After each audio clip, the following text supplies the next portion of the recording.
अल्लाह की लानत हो सूद खाने वाले पर, सूद खिलाने वाले पर, सूद की गवाही देने वाले पर और सूद को लिखने वाले पर। और आपने आगे ये भी फरमाया वहुम सवा, सबके सब बराबर हैं, खाने वाला भी बराबर, खिलाने वाला भी बराबर, सूद लिखने वाला भी बराबर और सूद की गवाही देने वाला भी बराबर। आज ये काम भी बड़े धड़ल्ले से हो रहा है। कोई बंधन लोन चल रहा है साहब, औरतों को लोन दिया जा रहा है। बैंक वाला आता है, मर्दों को किनारे करके पहले औरतों से बात करता है, तुम्हें लोन चाहिए। पहले से बीवी बेचारी, उसको उसके शौहर ने सिखाया, बोल देना हाँ चाहिए। 1-2 लाख रुपए का लोन बड़ी आसानी से मिल जाता है, हर महीने ब्याज भरा जा रहा है। मेरे भाई, ये मसला आपको किसने बता दिया कि ब्याज का सिर्फ लेना हराम है? अल्लाह के नबी फरमाते हैं ब्याज खाने वाले पर भी अल्लाह की लानत और ब्याज खिलाने वाले पर भी अल्लाह की लानत। और एक बात और सुन लो, ब्याज खाने के बाद अगर आप नमाज पढ़ रहे हैं, हज भी कर रहे हैं, उम्रा भी कर रहे हैं, इस बात का डर है कहीं हमारी इबादतें हमारे मुंह पर मार न दी जाए। सूद ब्याज खाने वाले की इबादतें उसके मुंह पर मार न दी जाएं।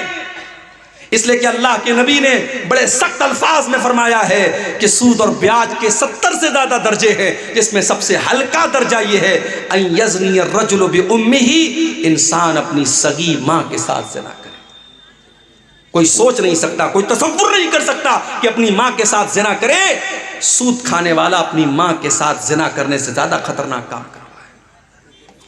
और कुरान तो यहां तक कहता है सूद खाने वालों के बारे में, फ़इल्लम तफ़अलू फ़अज़नू बिहर्बिम मिनल्लाहि व रसूलिही, अगर तुम ब्याज खाना नहीं छोड़ते, अगर तुम सूद का लेन देन नहीं जोड़ते तो अल्लाह से जंग करने के लिए तैयार हो जाओ। तुम्हारे अंदर ताकत है, तुम्हारे अंदर हिम्मत है तो अल्लाह से लड़ाई करके दिखा दो। अल्लाह से कौन मेरे भाइयों लड़ाई कर सकता है?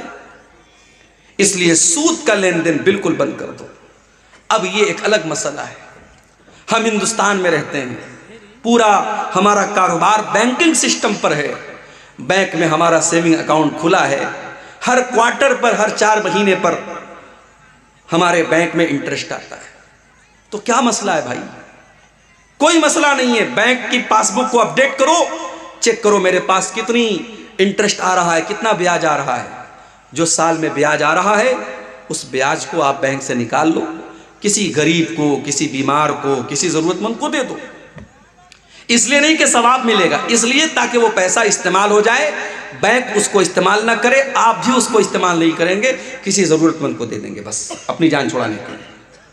ये बिल्कुल सिंपल तरीका है।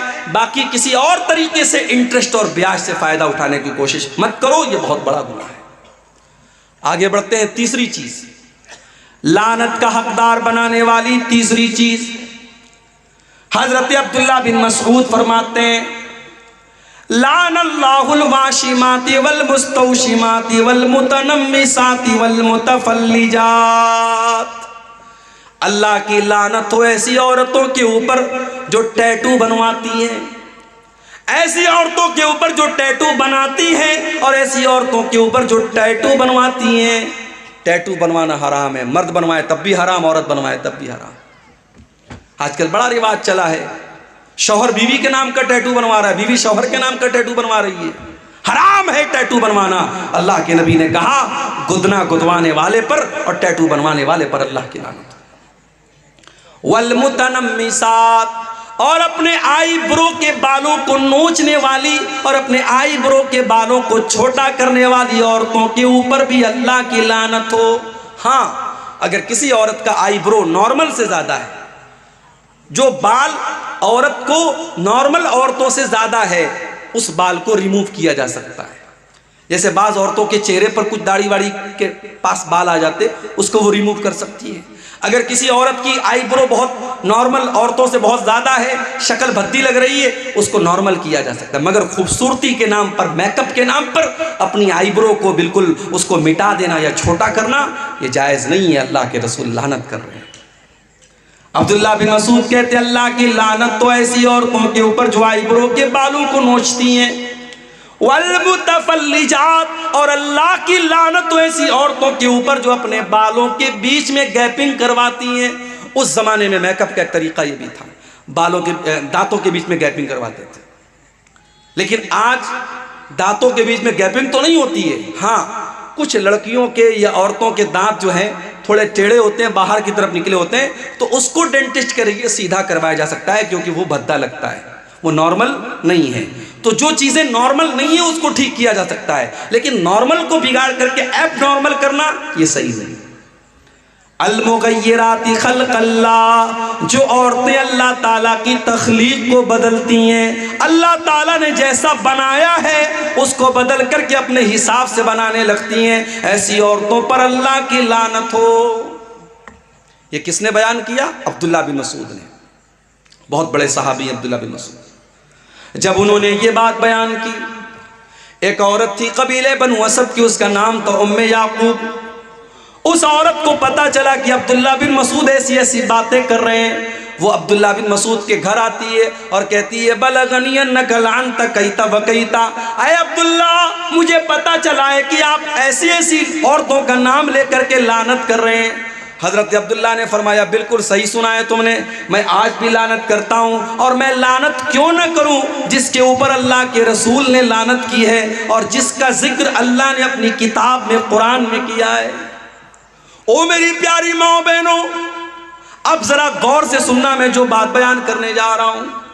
जब उस औरत ने ये सुना कि हजरत अब्दुल्ला ये फरमाते हैं कि जिन औरतों के ऊपर कुरान में लानत की गई है मैं उन औरतों के ऊपर लानत क्यों न करूं, तो वो औरत क्या जवाब देती है? वो कहती है क़राअतु मा बैन दफ़्तैन, अय अब्दुल्ला मैंने पूरा कुरान पढ़ा है, सूरह फातिहा से लेकर के सूरह नास तक, अल्हम्दुलिल्लाह रब्बिल आलमीन से लेकर के मिनल जिन्नति वन्नास तक। अय अब्दुल्ला मैंने पूरा कुरान पढ़ा है, लेकिन पूरे कुरान में मुझे कहीं पर ऐसी औरतों का जिक्र नहीं मिला, आप ये कहाँ से बयान कर रहे हैं? इससे पता ये चला कि वो औरत कुरान की हाफिजा थी। आज बहुत मुश्किल है, लड़कियां आमतौर से हाफिजा नहीं बन पाती हैं, और बहुत सारी लड़कियां हाफिजा बनती हैं मदरसे में, तो जब शादी होती है ससुराल में जाती है, अपने किचन का काम करने में, बच्चों को पालने में मगन हो जाती है, कुरान याद करके भूल जाती है। वो औरत कुरान की हाफिजा थी, कुरान की आलिमा थी।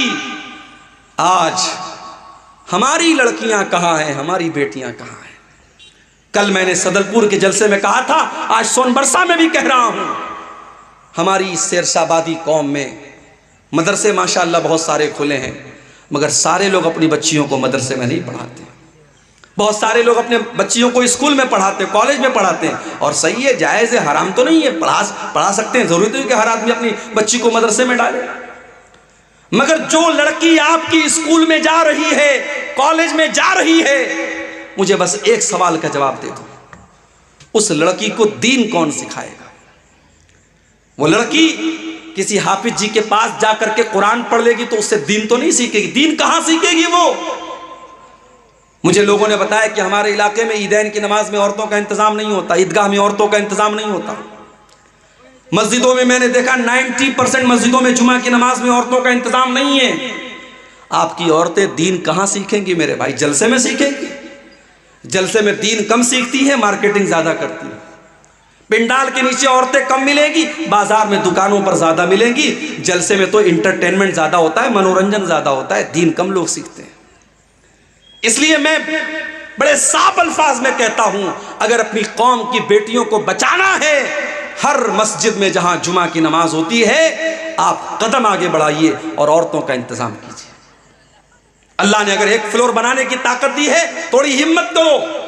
और मैं जानता हूं सीमांचल का ये इलाका पिछड़ा इलाका माना जाता है, मगर जब जो खर्च करने पर आते हैं 6-6 लाख रुपए के जलसे में पिंडाल बनते हैं। अभी कहीं प्रोग्राम होने वाला है, सुना है कि 6 लाख का वहां पिंडाल बन रहा है। अभी कल कब्रिस्तान का चंदा हो रहा था सदलपुर में, लोगों ने बताया कि पूरे गांव में कोई घर ऐसा नहीं जहां से हमने कम से कम 5,000 रुपये चंदा ना लिया हो। जब काम करने पर इंसान तय कर लेता है कि मुझे ये काम करना है, तो बहुत सारे रास्ते निकाल लेता है। हर जुमा की मस्जिद में औरतों का इंतजाम होना चाहिए।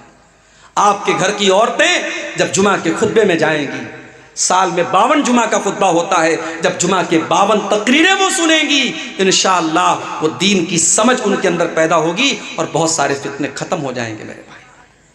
इसी तरीके से ईदगाह में और ईद की नमाज में भी आप औरतों का इंतजाम कीजिए, पर्दे का बीच में इंतजाम कीजिए, पिंडाल लगवाइए, कुछ भी कीजिए, मगर आप औरतों का इंतजाम कीजिए। अगर नहीं करते हैं तो बंद कर दीजिए अपने आप को अहले हदीस कहना। अहले हदीस सिर्फ आमीन जोर से बोलने वाले का नाम नहीं है, अहले हदीस सिर्फ सीने पर हाथ मारने वाले का नाम नहीं है। अहले हदीस उसको कहते हैं जो कुरान और हदीस पर चलने वाला हो। अगर आपकी औरतें ईदैन की नमाज में उनके लिए आपने इंतजाम नहीं किया है, अल्लाह के आपको जवाब देना पड़ेगा आपने क्यों इंतजाम नहीं किया है।